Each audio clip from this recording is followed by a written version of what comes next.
speaking of decolonizing ourselves, the West is attempting to decolonize ourselves from Justin Trudeau's carbon tax. We've got Scott Moe, Premier of Saskatchewan, just a great guy in so far as fighting with the feds and standing up for parents' rights. By the way, he's one step further than Alberta on that issue. He said that I think it was last week, Justin Trudeau provided an exemption on home heating for families in one part of the country because it would cause inflationary problems on utilities. Yeah, we know. But the thing is, you're doing that to every family in Canada. And so Scott Moe is taking umbrage with this because apparently if you continue to vote Liberal, you'll get breaks. But if you vote Conservative, you don't get breaks. So let's hear from Scott Moe. Last week, Prime Minister Trudeau announced a 3-year exemption on the carbon tax for home heating oil. This exemption is primarily for families in Atlantic Canada where heating oil is used in 40% of their homes. In making this announcement, the Prime Minister has effectively destroyed 2 of the myths that he has created about the carbon tax. First is that the carbon tax is affordable because most Canadians receive more back in rebates than they pay in carbon tax. If that were true, why would he need to remove it as an affordability measure on home heating oil for families in Atlantic Canada? And the second myth is this, that it's a tax that's being applied fairly in all parts of the country based on a set rate per ton of greenhouse gas emissions. Home heating oil is used primarily in one part of the country, and it has higher greenhouse gas emissions than other heat sources, like natural gas, that is used in most Saskatchewan homes. So the Prime Minister chose to make life more affordable for families in one part of the country while leaving Saskatchewan families out in the cold. How is that fair to families here in our province, where affordability is also an issue, where winters are cold, and where most of us use natural gas to stay warm? And now, a federal minister has said if people out west want a carbon tax exemption, we should elect more Liberals. This is no way to run a country. As Premier, I cannot accept the federal government giving an affordability break to people in one part of Canada, but not here. So today, I am calling on the federal government to offer the same carbon tax exemption to Saskatchewan families by extending it to all forms of home heating, not just heating oil. It's only fair to other Saskatchewan and Canadian families. Hopefully that exemption will be provided soon. But if not, effective January the 1st, Sask Energy will stop collecting and submitting the carbon tax on natural gas, effectively providing Saskatchewan residents with the very same exemption that the federal government is giving heating oil in Atlantic Canada. The federal government may say that's illegal and that you simply cannot choose to collect and pay your taxes. In most cases, I would agree with that. But it's the federal government that has created 2 classes of taxpayer by providing an exemption for heating oil. An exemption that really only applies in one part of the country and effectively excludes Saskatchewan. As Premier, it's my job to ensure Saskatchewan residents are treated fairly and equally with our fellow Canadians in other parts of the country, and that's what I am doing today. Of course, the real solution would be for the federal government to scrap the entire carbon tax on everyone and everything.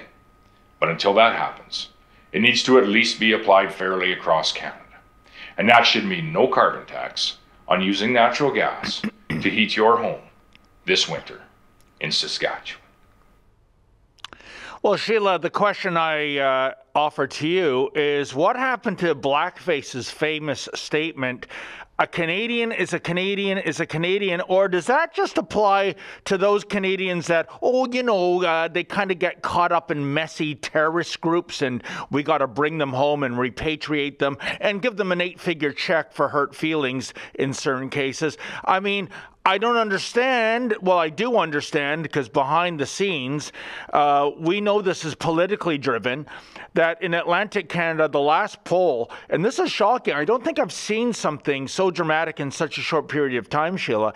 Liberals in Atlantic Canada plunging by 6 points, Conservatives up by more than 10 points in that same time frame. And going back to 2015, when Blackface had his first election, we saw Atlantic Canada light up red from coast to coast. And that's a power base. I think blackface knows this is part of the equation of getting a majority government, if there's any hope in hell of that happening in the next election. And therefore, these are special Canadians in Atlantic Canada, whereas, well, you know, we kind of feel your pain. Well, not really if you live in the West. Sarah. And one last thing. Whatever happened to the climate crisis, the climate emergency, the climate catastrophe, Sheila?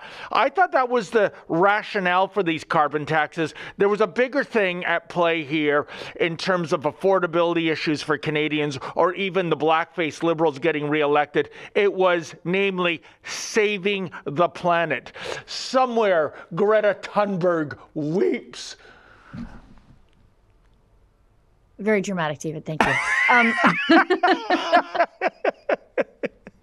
Well, and also, haven't the Liberals been spouting their like Ponzi scheme nonsense about the carbon tax to sell it to Canadians? Oh, you'll get way more back than what you pay.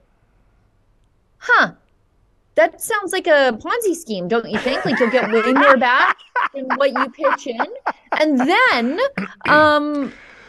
the Liberals say that, oh, adding taxes to literally everything that you buy, do, travel to, move, wear, eat, flick on, turn off.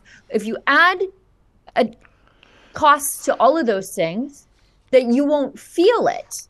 Well, you obviously are feeling it and not getting more back than what you pay, except if you're in Atlantic Canada, though, only the Liberals care about you then. And over to your point that this used to be, they also told us that it was about saving the environment. Well, why are they taxing natural gas, which is clean burning, and not taxing fuel oil, which is like adjacent to Bunker C for how not clean burning it is?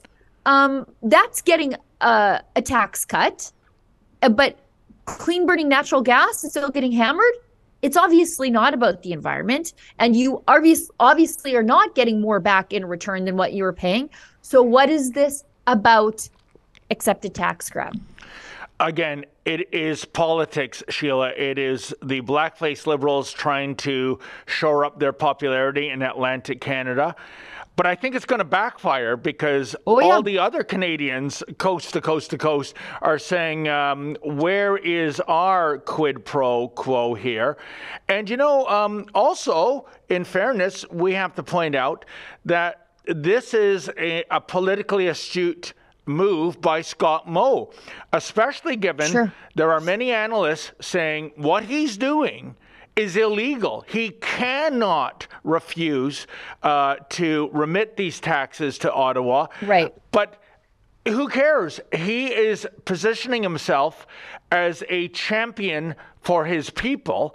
He's going to bat for Saskatchewan residents who, like all Canadians, I would argue, or at least the vast majority, are suffering with inflation, high interest rates, mortgages going up, you name it. And so even if this is a fool's errand, if it goes to court or what have you, at least Scott Moe said, well, at least I tried. And he is trying, and he's given a hard deadline, January 1st. But, you know, shame on the Liberals for dividing Canadians like this. And one last thing, and I want to get your opinion on this, Sheila Gunn-Reid. Jagmeet Singh, on the way to headquarters today, I'm listening to his soundbite, and he is saying this selective discount for certain Canadians, he said it shows, quote, just how out of touch Justin Trudeau is. And yes, in the department of even a broken clock is correct twice a day. You're absolutely right, Mr. Singh. But what does it say about a member of the opposition who recognizes that the Prime Minister is completely out of touch, his words, and then props up this out-of-touch prime minister when push comes to shove. This act is getting so tired, Sheila, and to think we have 2 years potentially of living through this crap, I don't know how we're going to make it. Hey, I got to tell you, I'm going on a cruise with a whole bunch of rebels. We're sailing out of Fort Lauderdale on March 23rd, 2024. That's not so far away, less than 6 months away. A gorgeous trip around the Caribbean. Holland America Line, boy, is that luxurious. And we're going to bring some of our favorite rebel talent. Sheila Gunn Reid, David Menzies, and can you believe it? We're actually bringing Tamara Leach with us, and you are invited. That's rebelnewscruise.com.